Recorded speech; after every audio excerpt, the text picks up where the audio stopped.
एक छोटे से शहर में रजनी अपने बेटे शिवम के साथ रहती थी। शिवम बड़ा हो चला था, इसलिए रजनी ने एक अच्छी सी लड़की देखकर शिवम की शादी करवा दी।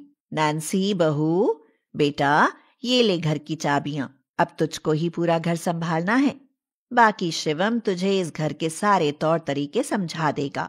जी माँ, मैं सब समझा दूंगा। ठीक है बहू, अब तुम आराम करो। वैसे भी कल से तुझको ही 8 वक्त का खाना बनाना है। इतना कहकर रजनी वहां से चली जाती है। नैन्सी ये सुनकर सोच में पड़ गई। 8 वक्त का खाना? किसके लिए और क्यों? जबकि घर में तो हम सिर्फ 3 लोग ही हैं। लगता है माँ जी ने अपना दिमागी संतुलन खो दिया है। अरे सो जाओ, मैं कल सब समझा दूंगा। अगले दिन सुबह जल्दी तैयार होकर नैन्सी रसोई घर में जाती है। तभी वो देखती है कि उसकी सासू माँ ढेर सारा खाना बनाकर एक टोकरी में रखकर कहीं ले जा रही हैं। बहू, तुझे उठने में देर हो गई, इसलिए मैंने खाना खुद बना लिया। शिवम उठ जाए तो उसको नाश्ता करवा देना, मैं अभी आई। इतना कहकर रजनी वहां से चली गई। कुछ देर बाद शिवम नीचे आया और बोला, जल्दी से नाश्ता लगा दो, मुझे ऑफिस के लिए देरी हो रही है। नैन्सी नाश्ता लगाती है और शिवम से बोलती है, सुनिए, ये माँ जी सुबह सुबह इतना सारा खाना लेकर कहाँ गई हैं? तुमको बता ही देता हूँ, आगे तुम्हें ही ये सारे काम करना है। देखो, पापा को गुजरे 10 साल हो गए और उनके गुजरने के बाद माँ का मन दिन प्रतिदिन कठोर होता चला गया। माँ ने बताया कि एक दिन पापा उनके सपने में आए और उन्होंने माँ से कहा कि मैं बहुत भूखा हूं, तुम मेरे लिए रोज ढेर सारा खाना बनाकर नदी के पास वाले बरगद के पेड़ के नीचे रख देना। बस तभी पिछले 10 सालों से ये सिलसिला जारी है। मुझे विश्वास नहीं हो रहा, आप कभी माँ के साथ नहीं गए? माँ हमेशा ही अकेले ही जाती है, उनके साथ जाने की हिम्मत किसी में नहीं। इतना कहकर शिवम ऑफिस चला जाता है। कुछ देर बाद रजनी भी घर पर आ जाती है और कहती है, बहू जल्दी से खाना तैयार कर दो। ठीक है माँ जी, खाने में क्या बना दूं? एक काम कर, आज पनीर, चावल और 35 रोटियां बना दे। नैन्सी ये सुनकर फिर से हैरान थी, इतना सारा खाना? नैन्सी ने सारा खाना जल्दी जल्दी तैयार किया। खाना बन गया हो तो जल्दी से टोकरी में रख दे। नैन्सी सारा खाना टोकरी में रखकर पैक कर देती है। 3 महीने बीत गए और ये सिलसिला ऐसे ही चलता रहा। नैन्सी दिन भर रसोई में काम करके 8 वक्त का खाना तैयार करती। एक दिन नैन्सी शिवम से बोली, मुझे माफ करना शिवम, मैं रोज रोज 8 वक्त का खाना नहीं बना सकती। पर क्यों? अरे मैं इस घर की बहू हूँ, नौकरानी नहीं। तुम्हारी माँ ने तो नौकरानी से भी बदतर हालत बना दी है मेरी। अच्छा, मेरी माँ पिछले 10 साल से खाना बना रही हैं, तुम 3 महीनों में ही थक गई। मैंने बस कह दिया, मैं खाना नहीं बना पाऊंगी। अगर अपनी माँ से बात नहीं की तो मैं अपने मायके चली जाऊंगी। हाँ। तब तक रजनी वहां आ जाती है और कहती है, बेटा आज ढेर सारे मेवे डालकर सूजी का हलवा बना दे। लगभग 30 से 35 किलो सूजी ले लेना। माँ, ऐसे कब तक चलेगा? नैन्सी दिन भर रसोई में काम करती रहती है, ऐसे तो उसकी तबीयत बिगड़ सकती है और आप भी इस बुढ़ापे में कहाँ तक भाग दौड़ करेंगी। बहू, अगर तुझे काम करने में कोई दिक्कत थी तो मुझसे कह देती, अब से मैं खुद कर लूंगी, तू आराम कर।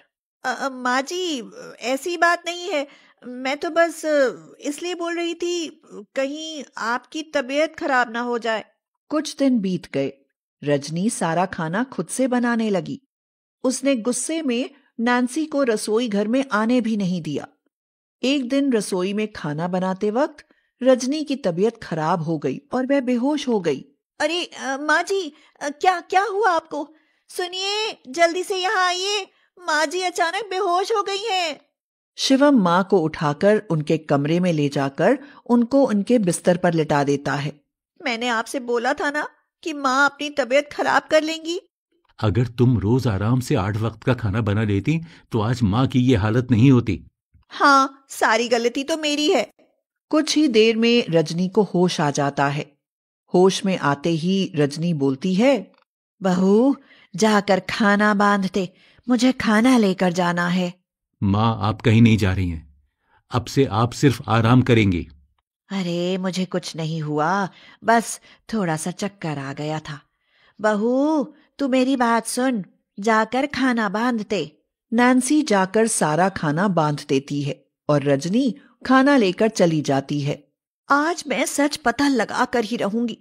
माँ जी की इतनी तबीयत खराब होने पर भी वो इस हालत में भी नहीं रुकी। सच? कैसा सच? मैंने तुमको सब बताया था, वही सच है। नहीं, मुझे लगता है कोई और बात है। माँ जी हमसे कुछ छिपा रही हैं। तुमको जो ठीक लगे करो। इतना कहकर शिवम वहां से चला जाता है और नैन्सी अपनी सासू माँ के पीछे पीछे जाती है। तो वो देखती है कि उसकी माँ नदी के पास बने वृद्ध आश्रम में जाकर सबको खाना खिलाती है और फिर आधा खाना लेकर पास में बने अनाथ आश्रम में जाकर बच्चों को अपने हाथ से खाना खिलाती है। तभी उनमें से एक बच्चा बोलता है, आपने कभी भी हम सबको माँ की कमी महसूस नहीं होने दी। आप रोज हमारे लिए खाना लेकर आती हो और उतने ही प्यार से हम सबको खाना खिलाती भी हो। क्या आप हमें बताएंगी आप ऐसा क्यों करती हो? इतना तो कोई अपना भी नहीं करता। बेटा, आज तक मैंने ये बात किसी को नहीं बताई, पर तूने इतने प्यार से पूछी है तो मैं तुझे जरूर बताऊंगी।